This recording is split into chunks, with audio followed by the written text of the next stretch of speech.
స్వామి మీరు చూసారా, ఇది రామ్ చరణ్ గారు కడప పెద్ద దర్గాకి వెళ్ళి దర్శనం చేసుకోవడం జరిగింది. చాలా మంది దాన్ని తప్పు పడుతున్నారు. అసలు దర్శనం చేసుకోవచ్చా, చేసుకోకూడదా? దర్శనం అనేది హిందువులను మనోభావాలను దెబ్బతీసేటట్టే రామ్ చరణ్ గారు చేస్తున్నారు. ఒక మాల, పవిత్రమైన మాల. నేను మాల వేసుకొని దగ్గర దగ్గర 30 సంవత్సరాలు స్వామి సేవలో ఉన్నా. సివిల్ గా 8 సంవత్సరాలు 6 సంవత్సరాల నుంచి 8 సంవత్సరాలు ఉన్నా. దగ్గర దగ్గర 35 సంవత్సరాలు స్వామి సేవలో ఉన్నా. ఇంతవరకు 200 నుంచి 300 దాకా మాల లేపించిన.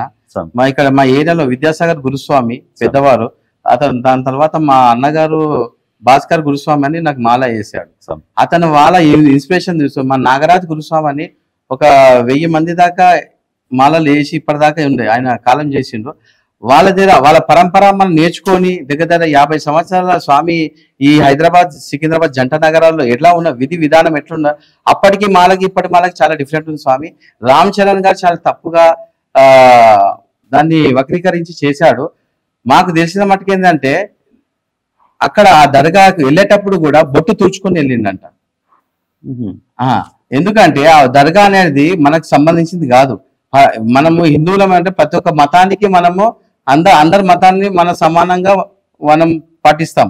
కాబట్టి మనం మన దర్గాలకు వెళ్ళడం అవసరం లేదు. ఫస్ట్ ఆఫ్ ఆల్ ఆయన మన హిందువులను కించపరిచినట్టే చేస్తున్నట్టు అనుకుంటున్నాను నేను. ఇప్పుడు దర్గాకి రామ్ చరణ్ గారు వెళ్ళడం తప్పు పడుతున్నారు. మరి ఎరిమేలికి మనం వెళ్ళినప్పుడు అక్కడ ఏటతుల్లాడి అక్కడ ఆవర్ స్వామికి మనం దర్శనం చేసుకుంటాం కదా, మరి అది కరెక్ట్ అయినప్పుడు ఇది ఎందుకు రాంగ్ అయింది? అది కూడా చాలా తప్పు స్వామి. ఎందుకంటే వక్రీకరించి మన హైందవ సమాజాన్ని వక్రీకరించి వీళ్ళు మనల్ని డిస్పైట్ చేయడానికి, కులాల వతాల వరంగా డిస్పైట్ చేయడానికి ఓసీ బీసీ ఎస్సీ అని చెప్పి కులాల వర్గాలను చిచ్చు పెట్టి మతతత్వ కాంగ్రెస్ పార్టీ 70 సంవత్సరాల నుంచి వాళ్ళు చేసిర్రు. తర్వాత సిపిఎం పార్టీ వాళ్ళు చేసిర్రు. మన బుక్స్ లో కూడా పాఠ్యాంశాల్లో కూడా మన అక్బర్, ఔరంగజేబ్ వీళ్ళు ఎవరున్నారు స్వామి?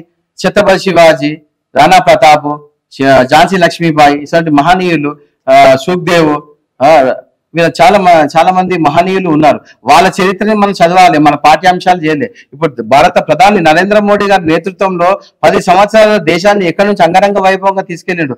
హిందూ ధర్మం ఏంటి, హైందవ ధర్మం ఏంటి, మన సంస్కృతి ఏంది, హిందువులు అంటే ఏంటి అని ప్రపంచానికి మనకు దిక్సూచిగా చూపెడుతుండు. మనకు హిందువుగా పుట్టినందుకు మనం గర్వించాలి. ఎందుకంటే ఈ వావర స్వామి అనేది అంతా బూటకం స్వామి శరణం. ఏ పూజలో పోయినా నేను వావర స్వామి గురించి నేను చెప్తా. వాళ్ళని వక్రీకరించి వాళ్ళ మతాన్ని నేను కించపరుస్తలేను. ఎందుకంటే మన ధర్మం, మన హైందవ ధర్మం కలియుగం స్టార్ట్ అయినప్పుడు అయ్యప్ప స్వామి పుట్టిండు. ఈ వావర స్వామి ఎట్లా పుట్టాడు స్వామి? అసలు వావర స్వామికి ఆయనకి ఏం సంబంధం? వీళ్ళు ఏంటంటే మన మతాన్ని అటాచ్మెంట్ చేసి, కన్వర్టింగ్ చేసి, లవ్ జిహాద్ చేసి ఇవన్నీ కార్యక్రమాలు చేస్తున్నారు వాళ్ళు ముస్లింలు. కాబట్టి మన మతానికి దానికి సంబంధం లేదు స్వామి. ఆ వావర స్వామి దర్గా కూడా వెళ్ళేది అవసరం లేదు. ఒక ఎగ్జాంపుల్ చెప్తా స్వామి. మనము ఇక్కడ బయటికి వెళ్తుంటే వాళ్ళ స్వామి శవం వస్తుంటుంటే చూస్తే మనం స్నానం చేస్తాం స్వామి. అటువంటిది మనం స్నానం చేస్తాం కాబట్టి మన ఇంటికి వచ్చి స్నానం చేసుకుని బట్టలు పిండేసి శరణఘోష స్వామియే శరణమయ్యప్ప, అయ్యప్ప దైవమే, గురుస్వామి దైవమే శరణమయ్యప్ప అని చెప్పి మనం శరణఘోష చెప్తూ మనము స్నానం చేసి అన్ని విధాలుగా మనం శరణఘోష చెప్తాం. దర్గా అంటే సమాధే కదా స్వామి. మరి ఇప్పుడు మనకు బాడీ ఎదురైనప్పుడు మనం స్నానం చేసి పూజ చేసుకొని చరణాలు చెప్పుకుంటాం. మరి అలాంటప్పుడు అక్కడికి వెళ్ళినప్పుడు దర్శించుకోవడం. రామ్ చరణ్ గారు ఏం చెప్తున్నారంటే రైమన్ గారికి, ఏఆర్ రైమన్ గారికి నీకు మాట ఇచ్చాను అందుకని వెళ్ళవలసి వచ్చింది, మాలో ఉన్న తప్పలేదంటారు. దీన్ని మీరేమంటారు? ఏఆర్ రెహమాన్ గారు కూడా ఫస్ట్ హిందువే ఇట్లా అందరిని కన్వర్టింగ్ చేసి అన్ని విధాలుగా చేసి అతను హిందువే, ఆయన కన్వర్ట్ చేశారు. కాబట్టి ఆయన కూడా ఒక హిందువే. హైందవ సమాజంలో చాలా మంది హిందువులే, ఈ భారతదేశంలో పుట్టిన అందరూ హిందువులే. ఆయన కూడా ఒక హిందువే. కాబట్టి ఆయన గురించి ఫిలిం ఇండస్ట్రీ కాబట్టి ఆయన లావాదేవీలు ఉండొచ్చు, ఇంటికాడ చూసుకోవడం. హిందూ ధర్మం గురించి వస్తే మేము ఊకునేది లేదు స్వామి. రామ్ చరణ్ గారు తక్షణమే క్షమాపణ చెప్పాలి. దర్గా పోయినా కానీ ఎక్కడ పోయే అవసరం లేదు. నువ్వు మాల వేసుకున్నావు, నువ్వు ఇండివిజువల్ గా నువ్వు ఏమైనా చేసుకో. అయ్యప్ప స్వామిను నువ్వు కించపరిచినట్టు చేస్తున్నాడు. నేనైతే నాకు చాలా బాధ అనిపిస్తుంది. దీన్ని నేను ఖండిస్తున్నా స్వామి. ఎర్మేలి ధర్మశాస్త్ర దగ్గర పోతులు కదా, అక్కడ అసలు పోవద్దు స్వామి. అందరికి విజ్ఞప్తి, అయ్యప్పకు శాస్త్రాంగ నమస్కారం చేస్తున్నా. మన హిందువులను కించపరచడానికి చేస్తున్నారు. ఇదంతా వక్రీకరించి ఈ సిపిఎం గవర్నమెంట్ ఉన్నప్పుడు వాళ్ళ పెత్తనం చేసి అక్కడ మన ఇప్పటికీ శబరిమల పోతే ఇక్కడ నుంచి బీజేపీ అనే లెటర్ తీసుకోయినా, కిషన్ రెడ్డి గారి లెటర్ తీసుకోయినా, ఇంకా టీడీపీ లెటర్ తీసుకుని అందరు పడేస్తుంటారు స్వామి వాళ్ళు అక్కడ. ఎందుకంటే మా కిషన్ రెడ్డి గారు కూడా మాకు అన్ని విధాలుగా సహకరిస్తారు, అన్ని విధాలుగా డెవలప్మెంట్ నాంపల్లి కాన్స్టిట్యూన్సీ చేస్తారు. కాబట్టి వాళ్ళ సిపిఎం మెంటాలిటీ, వాళ్ళ మనోభావాలు, వాళ్ళంతా ముస్లింలకు పెత్తనం చేసుకుంటేనే వాళ్ళు చేస్తుంటారు సార్. హిందువుల మనోభావాలను గౌరవించారు స్వామి. ఎందుకంటే ఆ వావర్ స్వామికి మనకు సంబంధం లేదు సార్. ఎవరు వావర్ స్వామి దగ్గరికి వెళ్ళే అవసరం లేదు కూడా. ఇంకోసం మీరు వెళ్ళవలసిన అవసరం లేదని చెప్తారు. మరి ఎందుకు స్వామి ఇప్పుడు మాలేసుకున్న మనకంటే ఇంకా చాలా సీనియర్ గురుస్వాములు చాలా మంది ఎందుకు ప్రతిసారి కన్యాస్వామి మాలేసుకున్న కన్యాస్వామి ప్రతి ఒక్క స్వామి ఎరిమేరికి వెళ్ళాలి, అక్కడ ఏకతుల్లి ఆడాలి, వావర్ స్వామిని దర్శనం చేసుకోవాలని చెప్తుంటారు. ఎందుకు మనలో మనకు ఐక్యమత ఎందుకు లేదు? ఎందుకు ఇలా చేస్తారు స్వాములు? మరి దీని గురించి కూడా ఒక నాకు చెప్తున్నా.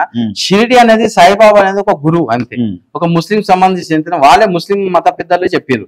కాబట్టి మనము దానికి వేల కోట్ల రూపాయలు దానికి డబ్బు వస్తుంది. తిరుపతి తర్వాత సెకండ్ పొజిషన్ హైయెస్ట్ ధనంలో ఉన్నది షిరిడి సాయిబాబా. కానీ అయోధ్యలో రామ మందిరం కట్టినప్పుడు ఒక్క రూపాయి కూడా ఇవ్వలేదు స్వామి. దాని ట్రస్టీ మెంబర్స్ అంతా ముస్లింస్. మనం ఎంత పిచ్చి వాళ్ళం ఉన్నాం. ఇంకా సాయిబాబా సబ్కా మాలిక్ ఏక్ అని చెప్పి అన్ని మతాలను మనం హైందవులము, అన్ని మతాలను, ముస్లింలను, క్రిస్టియన్లను అందరినీ మనం కలుపుకుంటూ మనం పోతున్నాం. మన సమాజం ఎక్కడ పోతుంది? ఇప్పుడైనా హిందువులారా మేలుకోండి, అయ్యప్ప స్వాములారా మేలుకోండి, మన ధర్మాన్ని మనం పాటించాలి. వావర్ స్వామి సమాధి దగ్గరికి పోవద్దు స్వామి. ఇక్కడ ఏదైనా చూస్తే మనము స్నానం చేస్తామో అక్కడ పోయి ఆ దర్గా బొంద చుట్టూ మనం దిగుతున్నాం. తప్పు స్వామి. స్వామి శరణం. నా ఉన్న 30 సంవత్సరాల స్వామి సేవలో ఉన్న నా యొక్క గురుస్వాములు కూడా చెప్పారు, వేద పండితులు కూడా చెప్పారు, అక్కడ పోవద్దు స్వామి. దీన్ని మనం బహిష్కరించాలి. స్వామి శరణమయ్యప్ప. అస్సలాము అలైకుం వరహ్మతుల్లాహి వబరకాతుహు. జై హింద్ ఫ్రెండ్స్. మెగాస్టార్ చిరంజీవి గారు ఈ పేరు చెప్తే మన తెలుగు వాళ్ళందరికీ కూడాను ఒక గౌరవప్రదం. ఎందుకంటే ఆయన చేసినటువంటి సేవా కార్యక్రమాలు, నటనలో ఎన్నో విధాలుగా ముందుకు వచ్చి దాని తర్వాత సేవా రంగంలో అనేక విధాలుగా కూడాను ఆయన ముందుకు వచ్చారు. అదేవిధంగా వారి యొక్క సోదరులు జనసేన పార్టీ అధినేత శ్రీ పవన్ కళ్యాణ్ గారు కూడా అంటే కూడాను చాలా మందికి చాలా ఇష్టం. చిరంజీవి గారి యొక్క తనయులు రామ్ చరణ్ తేజ్ గారు, నిజంగా మనస్ఫూర్తిగా రామ్ చరణ్ తేజ్ గారికి అభినందనలు, శుభాభినందనలు. నేను రామ్ చరణ్ తేజ్ గారు అని చెప్పకూడదు, ఎందుకంటే ఆయన స్వామిమాల ధారణ చేస్తున్నారు కాబట్టి. రామ్ చరణ్ స్వామి గారు మొన్న కడప దర్గాకి విచ్చేశారు. ఈ కడప దర్గాకి విచ్చేసినటువంటి దాంట్లో మాకు కూడాను దానికి ఆహ్వానం ఉంది. కానీ ఆ రోజు మనం నాగండి ప్రయాణ ఈ రాష్ట్రానికి ముఖ్యమంత్రిగా ఉన్నటువంటి గౌరవనీయులు మాన్యశ్రీ శ్రీ నారా చంద్రబాబు నాయుడు గారికి కూడాను ఆహ్వానం ఉంది. అదేవిధంగా అనేకమైనటువంటి పెద్దలకి అందరికి కూడాను ఆహ్వానం ఉంది. అందులో భాగంగా రామ్ చరణ్ తేజ్ గారు కూడాను స్వామి గారు కూడాను అక్కడికి విచ్చేయడం జరిగింది. ఆయన స్వామిమాల ధారణ చేసి మరి దర్గాకి ఆయన వెళ్ళడం జరిగింది. దర్గాకి వెళ్ళి అక్కడ ఏమీ ఆయన చేయలేదు, ఆయన సందర్శించాడు. ఎవరైతే ఆయన్ని ఆహ్వానించారో వాళ్ళ మనసు ఉంచడానికి అక్కడ కేవలం అక్కడికి అక్కడ ఎటువంటి నమాజ్ ఆచరణ కానీ లేకపోతే ఇంకోటి ఏదో ఏమి ఉండదు. అక్కడ జస్ట్ అక్కడికి వెళ్ళి దర్శించుకోవడం అంటాం కూడాను కరెక్ట్ కాదు. ఓ రకంగా అక్కడికి వెళ్ళి ఆయన జస్ట్ అందరినీ కూడాను కనిపించి అక్కడ ఆ దర్గాకి వెళ్ళి రావటం జరిగింది. ఈ దర్గాకి వెళ్ళి వచ్చిన దాంట్లో ఇప్పుడు దానికి ఒక దుమారం అనేది రేగుతుంది. దాని తర్వాత ఏంటంటే ఒక పెద్ద కాంట్రవర్సీ పాయింట్ చేసేసారు. బట్ ఈ కాంట్రవర్సీని తీసి పక్కన పెడితే వారి యొక్క సతీమణి గారు, నిజంగా సతీమణి గారు చేసినటువంటి ఉపాసన గారు వారు చేసినటువంటి ట్వీట్ కూడాను నిజంగా నాకు చాలా ఆశ్చర్యం అని చెప్పను. ఎందుకంటే పవన్ కళ్యాణ్ గారు కానివ్వండి, లేకపోతే చిరంజీవి గారు కానివ్వండి, ఇప్పుడు రామ్ చరణ్ తేజ్ కానివ్వండి, వాళ్ళ మొత్తం ఫ్యామిలీ మొత్తం కూడాను ఒక రకంగా ఒక సెక్యులర్ భావాలతో ఉన్నటువంటి ఫ్యామిలీ. అందరినీ ఆదరిస్తారు, అందరినీ గౌరవిస్తారు, అలాగే వాళ్ళు కొనసాగుతుంటారు. ఆవిడ పెట్టినటువంటి ట్వీట్ ఏంటంటే, faith unites never divides as Indians.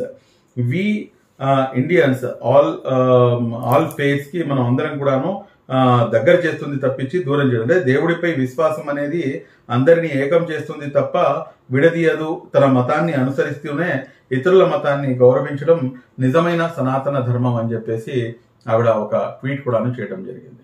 నేను ఈ సందర్భంగా రామ్ చరణ్ తేజ్ గారికి మనస్ఫూర్తిగా, మీరేదో కడప దర్గాకు వచ్చారని చెప్పి కాదండి, ఈ దేశంలో ఉన్నటువంటి భిన్నత్వంలో ఏకత్వం అనే ఏదైతే కాన్సెప్ట్ ఉందో ఆ కాన్సెప్ట్ కి నిజమైన నిర్వచనం మీరు చెప్పారు. అక్కడికి వచ్చి మీరు టోపీ ధరించలేదు, అక్కడికి వచ్చి మీరు టోపీ ధరించాల్సిన అవసరం కూడాను లేదు. కేవలం మీరు అక్కడికి రావటం ఇట్ సెల్ఫ్ డిక్లేర్స్ దట్ మీరు అందరినీ కూడాను గౌరవిస్తారు అని చెప్పేసి. కొంతమంది దీనికి అంటే మత విశ్వాసాలు విషయంలో అయితే నేను వెళ్ళాను, ఎందుకంటే అది మత పెద్దలు ఎవరైతే ఉంటారో వారికి మాత్రమే తెలుస్తుంది. కానీ ఈ అంశంలో మట్టుకు నేను రామ్ చరణ్ తేజ్ గారికి అదేవిధంగా ఉపాసన గారికి నేను మనస్ఫూర్తిగా అభినందనలు తెలియచేయకుండా ఉండలేను. అదేవిధంగా గౌరవనీయులు మన పవన్ కళ్యాణ్ చిరంజీవి గారు, పవర్ స్టార్ పవన్ కళ్యాణ్ గారు, అదేవిధంగా మెగాస్టార్ చిరంజీవి గారు, వీళ్ళని కూడాను నేను అభినందించకుండా ఉండలేను. ఎందుకంటే వారి యొక్క పెంపకం ఏ విధంగా ఉంది అనేది కూడాను రామ్ చరణ్ తేజ్ గారు చేసినటువంటి దాన్ని బట్టి అర్థమవుతుంది, స్వామి గారు. So once again we as a Indian, not as a Muslim, we as a Indian, we are with you, and definitely what you have did is exactly Indians should do that.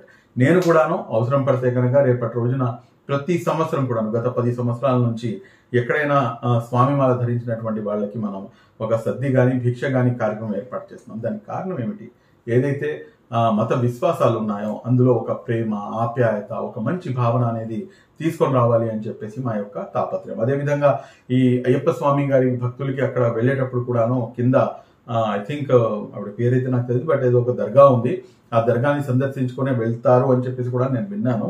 But what ever it may be, but నేనైతే ఒక simple గా చెప్పాలంటే కనుక ఆయన చేసినటువంటి step నిజంగా ఈ దేశంలో, ఈ రాష్ట్రంలో భిన్నత్వంలో ఏకత్వాన్ని ఇంకా పెంపొందిస్తుందని చెప్పేసి, సెక్యులరిజాన్ని దృఢపరుస్తుందని చెప్పేసి అనుకుంటూ సెలవు తీసుకుంటున్నాను. Thank you very much. జై హింద్.